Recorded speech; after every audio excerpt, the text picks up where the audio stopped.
নমস্কার বন্ধুরা, আশা করি সবাই খুব ভালো আছো। শুভমিতা ব্লগে সবাইকে স্বাগত জানাই। আজকে তোমাদের সাথে শেয়ার করব সম্পূর্ণ নিরামিষ বেসন দিয়ে পটলের এক অপূর্ব রেসিপি, তবে বেশ অন্যরকম পদ্ধতিতে। একদম নতুনভাবে এই রেসিপিটা গরম ভাত হোক বা রুটি পরোটা যে কোনো কিছুর সাথে দারুণ লাগবে। তবে বন্ধুরা, বাড়িতে অবশ্যই একবার হলেও এই রেসিপিটা বানিয়ে আমায় কমেন্ট করে জানাতে ভুলো না কিন্তু রেসিপিটা তোমাদের কেমন লাগলো। তাহলে চলো বন্ধুরা, রেসিপিটা দেখে নেওয়া যাক। রেসিপিটা কেউ স্কিপ করো না, স্কিপ করলে আমি কি পদ্ধতিতে রেসিপিটা বানালাম বা কী মশলার অ্যাড করলাম সেটা তোমরা মিস করে যাবে, তখন হয়তো রেসিপিটা খেতে এতটা ভালো হবে না।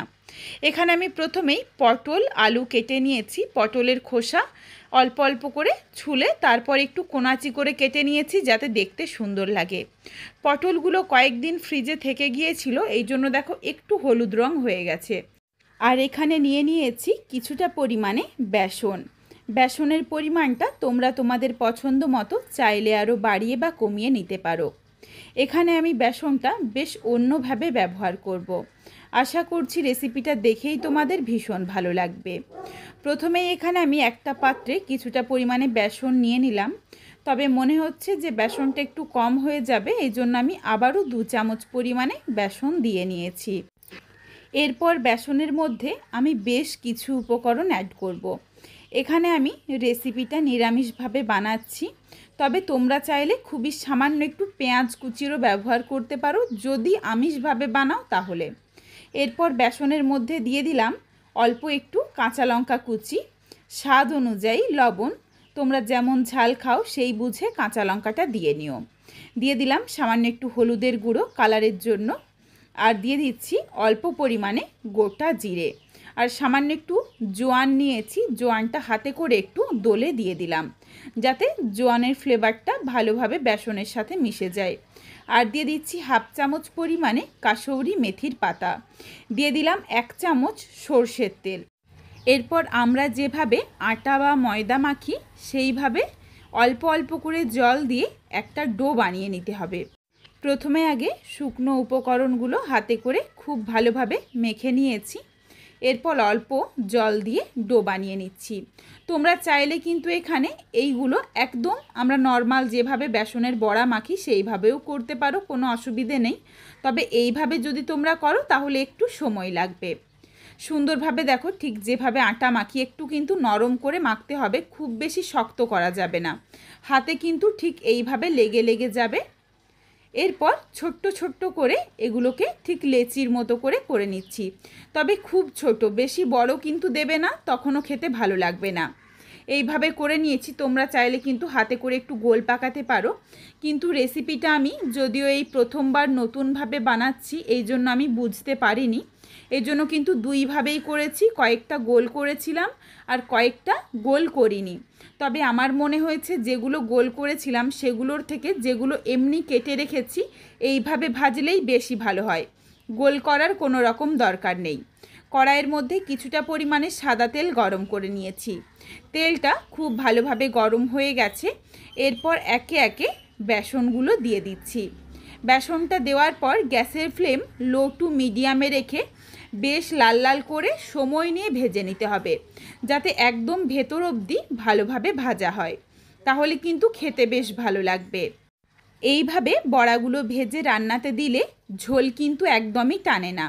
এমনিতে আমরা বেসনের বড়া করে যদি তরকারি করি তখন কিন্তু বড়ার মধ্যে প্রায় পুরো ঝোলটাই টেনে নেয়, কিন্তু এইভাবে বানালে ঝোলটা যেমন পাতলা সেই রকমই থাকবে।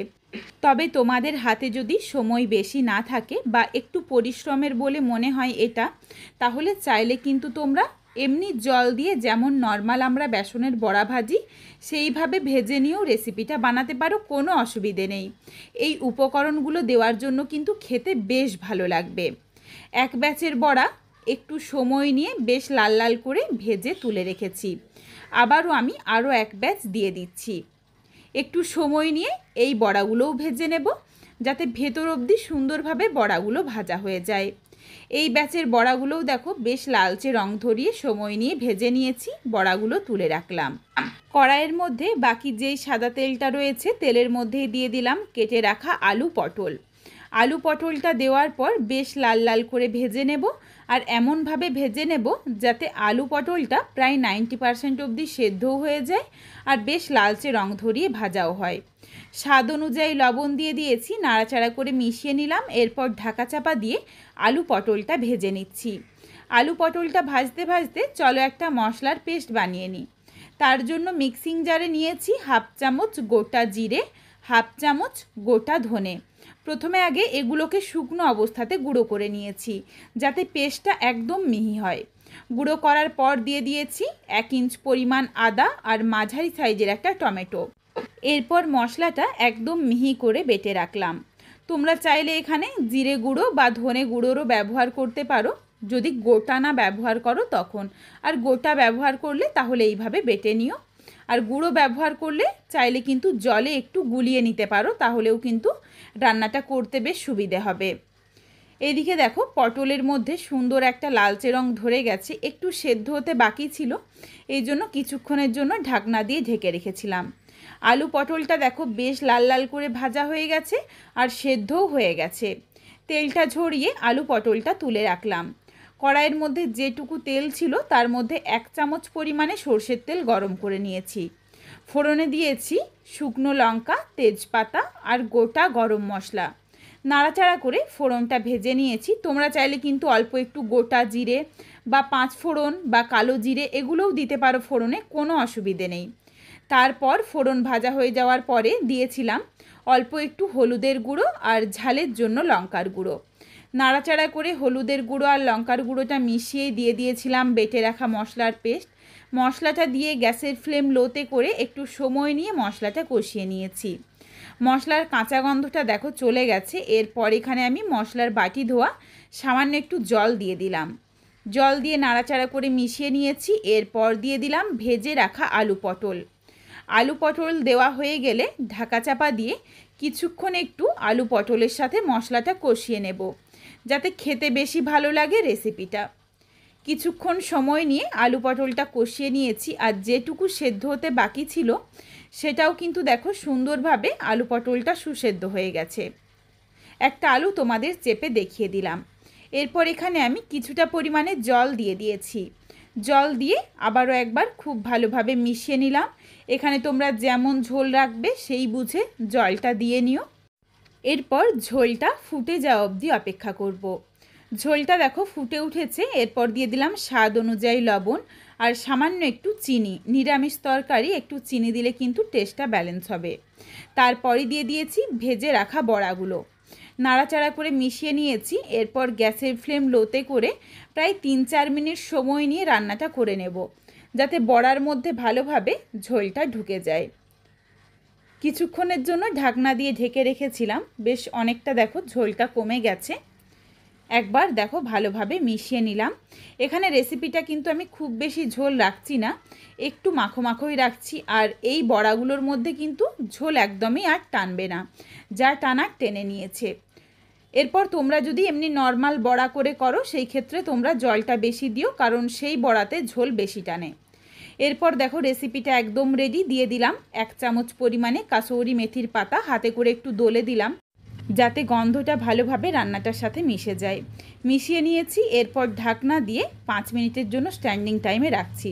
মেথি পাতাটা দেওয়ার পর কিন্তু আর ফোটানো যাবে না, তখন মেথি পাতার সুন্দর স্মেলটা নষ্ট হয়ে যাবে। এরপর দেখো রেসিপিটা নাবিয়ে নিলাম। এখানে আমি মেথি পাতার ব্যবহার করেছি। তোমরা যারা ভাত দিয়ে খেতে চাও তারা চাইলে গরম মশলার গুঁড়ো দিতে পারো বা ঘি দিতে পারো মেথি পাতার পরিবর্তে। তোমাদের যেটা পছন্দ তোমরা সেটা দিয়ে নাবিয়ে নিও, তাতেও কিন্তু খেতে বেশ ভালো লাগবে। এরপর বাড়িতে একবার হলেও এই রেসিপিটা বানিয়ে আমায় কমেন্ট করে জানাতে ভুলো না যে রেসিপিটা তোমাদের কেমন লাগলো। রেসিপিটা তোমাদের যদি ভালো লাগে তাহলে লাইক করো, শেয়ার করে বন্ধুদের দেখার সুযোগ করে দিও। তোমরা যদি এই রকম নিত্য নতুন রেসিপি আরও পেতে চাও তাহলে অবশ্যই আমার চ্যানেলটিকে সাবস্ক্রাইব করে পাশে থাকা বেলটি অন করে অল নোটিফিকেশান অন করে দিও, যাতে আমার প্রত্যেকটা রেসিপির নোটিফিকেশান সববার প্রথমে তোমাদের কাছে পৌঁছে যায়। আবারও খুব শীঘ্রই হাজির হচ্ছি নতুন কোনো এক রেসিপি নিয়ে। পরবর্তী রেসিপি দেখার আমন্ত্রণ রইল। পুরো ভিডিওটা দেখার জন্য অনেক অনেক ধন্যবাদ। তাহলে আজকে আসি। সবাই ভালো থেকো, সুস্থ থেকো।